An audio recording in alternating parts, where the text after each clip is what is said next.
एक ही घड़ी और मुहूर्त में जन्म लेने पर भी सबके कर्म और भाग्य अलग अलग क्यों होते हैं? एक बार ये प्रश्न एक राजा के मन में आया और उसने कुछ विद्वान ज्योतिषियों और महात्माओं की सभा बुलाई और उनसे ये प्रश्न किया। उसने उन सब से पूछा, मेरी जन्म पत्रिका के आधार पर मेरा राजा बनने का योग था और मैं राजा बन गया, लेकिन उसी समय और उसी मुहूर्त में बहुत से लोगों ने जन्म लिया होगा, परंतु वो राजा नहीं बन सके। इसका क्या कारण है महात्माओं? राजा के इस प्रश्न से सब सोच में पड़ गए। कुछ समय के लिए सन्नाटा छा गया। फिर अचानक एक वृद्ध महात्मा खड़े हुए और बोले, महाराज, आपको राज्य की सीमा से कुछ दूर घने जंगल में एक महात्मा मिलेंगे। उन्हीं से आपको इस प्रश्न का सही उत्तर प्राप्त हो सकता है। राजा के लिए इस प्रश्न के उत्तर की जिज्ञासा इतनी तीव्र थी कि उन्होंने उसी समय जंगल की ओर प्रस्थान किया। जंगल में खोजते खोजते उन्हें एक महात्मा मिले जो एक पेड़ के नीचे बैठकर उस पेड़ की पत्तियां खा रहे थे। राजा ने उस महात्मा के पास जाकर वही प्रश्न किया, किंतु महात्मा क्रोधित होकर बोले, देख नहीं रहा मूर्ख, मैं पत्तियां खाने में व्यस्त हूं। समय नहीं है मेरे पास तेरे प्रश्न के उत्तर के लिए।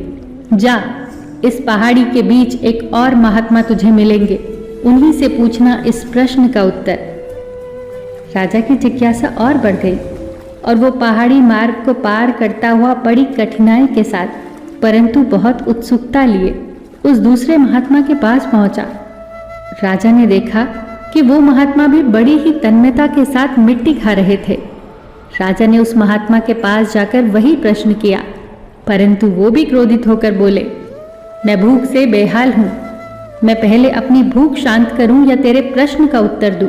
आगे बढ़ और पहाड़ी की चोटी पर जा। वहां एक आदिवासी बालक रहता है, वही दे सकता है तेरे प्रश्न का उत्तर, परंतु ध्यान रहे कि वो शीघ्र ही मृत्यु को प्राप्त होने वाला है।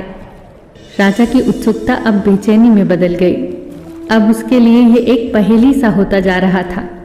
वो कठिन मार्गों को पार करता हुआ पहाड़ी की चोटी पर स्थित आदिवासी गांव में पहुंच गया, जहां वो बालक रहता था। राजा ने करबद्ध होकर उस बालक के सामने अपना प्रश्न रखा तो पहले तो वो बालक हंसने लगा। फिर उसने राजा से कहा, मेरे पास भी समय नहीं है, मेरी मृत्यु होने वाली है, परंतु सुनो राजन अपने प्रश्न का उत्तर। मैं, तुम और वो दो महात्मा जो तुम्हें पहाड़ी मार्ग पर मिले थे, हम चारों कई जन्मों पहले भाई भाई थे। हम राजकुमार थे। एक बार हम चारों राजकुमार भाई शिकार खेलते खेलते जंगल में बहुत दूर निकल गए थे और मार्ग भटक गए थे। हम भूख प्यास से बेहाल थे और अचानक हमें आटे की एक पोटली मिली। उस आटे से हमने 4 रोटियां बनाई और आपस में बांट ली। हम अपने अपने हिस्से की रोटी खाने ही बैठे थे कि एक भूख प्यास से तड़पता हुआ महात्मा हमारे पास आ गया। पत्तियां खाने वाले भाई से उसने कहा, बेटा, मैं कई दिनों से भूखा हूं, अपनी रोटी में से कुछ हिस्सा मुझे भी दे दो ताकि मैं जीवित रह सकूं। ये सुनते ही वो भाई क्रोधित हो गया और बोला, तुम्हें रोटी का एक हिस्सा दे दूंगा तो मैं क्या खाऊंगा? नीचे गिरी हुई पत्तियां, चल भाग यहां से। अब वो महात्मा उस भाई के पास पहुंचा जो इस जन्म में मिट्टी खा रहा था। उन्होंने उस भाई से भी याचना की कि अपनी रोटी का कुछ भाग उन्हें दे दे, पर वो भी बहुत क्रोधित हो गया और चिल्लाकर बोला, बड़ी ही कठिनाई से मिली है ये रोटी मुझे, तुझे दे दूंगा तो मैं क्या खाऊंगा? जंगल की ये मिट्टी। उसने भी उस महात्मा को वहां से भगा दिया। भूख से बेहाल वो महात्मा जब मेरे पास आए तब मैंने भी अधीरता से ही उत्तर दिया कि मैं नहीं दे सकता अपनी रोटी का हिस्सा। अगर मैं तुम्हें दे दूंगा तो मैं क्या भूखा मरूंगा? जाओ आगे बढ़ो।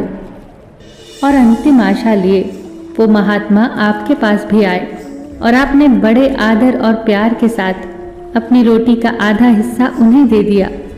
वो आधी रोटी खाकर वो महात्मा बहुत खुश हुए और बोले, तुम्हारा भविष्य तुम्हारे व्यवहार और तुम्हारे कर्म के आधार पर ही फलेगा।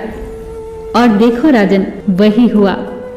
इस जन्म में हम चारों भाइयों का जन्म एक ही घड़ी और एक ही मुहूर्त में हुआ। लेकिन हम वैसा ही फल भोग रहे हैं जैसा हमने कई जन्मों पहले व्यवहार और कर्म किए थे। राजन, हम बबूल का पेड़ लगाकर आम की आशा नहीं कर सकते। इंसान किसी भी घड़ी, किसी भी मुहूर्त में जन्म ले, परंतु उसके कर्म और व्यवहार उसके साथ साथ सदैव चलते हैं। कर्म कभी पीछा नहीं छोड़ते। कितनी प्यारी बात कही है किसी ने। कर्म की गठरी बांध के जग में फिरे इंसान, जैसा करे वैसा भरे, विधि का यही विधान।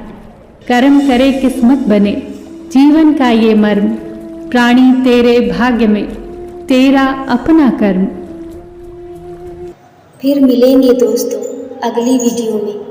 तब तक के लिए आप अपना ख्याल रखिएगा और इस कहानी के बारे में अपने विचार कमेंट बॉक्स में ज़रूर बताइएगा। धन्यवाद।